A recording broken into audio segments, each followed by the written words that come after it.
Il est pour toi ou pas, on va voir les énergies de la semaine entre le 20 et 26 juin. Pour les scorpions, quel est leur message, sur quoi ils doivent travailler, quels sont les obstacles?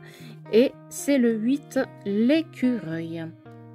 Argent, réserve, prévoyance, loi d'attraction, abondance. Le 8 est un symbole du matériel et de l'argent. Quel est le rapport que vous avez par rapport à l'argent? Avez-vous tendance à jeter l'argent par la fenêtre ou au contraire avez-vous peur d'en manquer? Comment gérez-vous vos finances? C'est de ça qu'il s'agit cette semaine. Il faut peut-être qu'on vous invite à revoir le rapport à l'argent. Mettez de côté, faites des investissements, préparez votre avenir, votre retraite. Donnez-vous est-ce que vous donnez plus que ce que vous en avez. Cette semaine, on vous invite à être prudent. On vous rappelle qu'il est sage de préparer l'avenir. On vous indique aussi de tirer profit de la situation actuelle parce que vous avez tout à fait les capacités d'attirer vers vous l'abondance dans tous les domaines.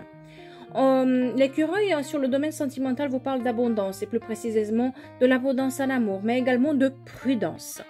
Et on vous invite à prendre conscience de ce que vous possédez déjà et à ne pas le gaspiller. Si vous êtes célibataire, pensez à utiliser la loi de l'attraction pour attirer l'abondance de l'amour dans votre vie.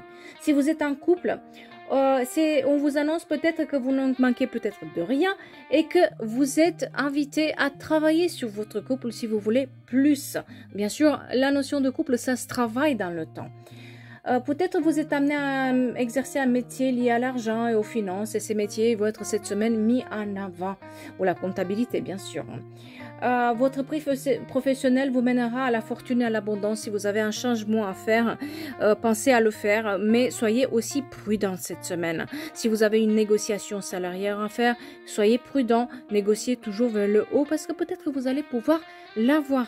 Mais tout ce qui est lié à l'abondance cette semaine, oui, vous allez l'avoir, mais avec beaucoup de prudence.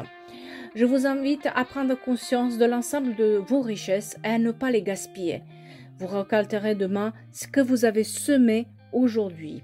Et si c'était pour la lithothérapie, travailler un tout petit peu avec les pierres, on peut associer la citrine dont les quantités principales sont la joie de vivre et l'abondance.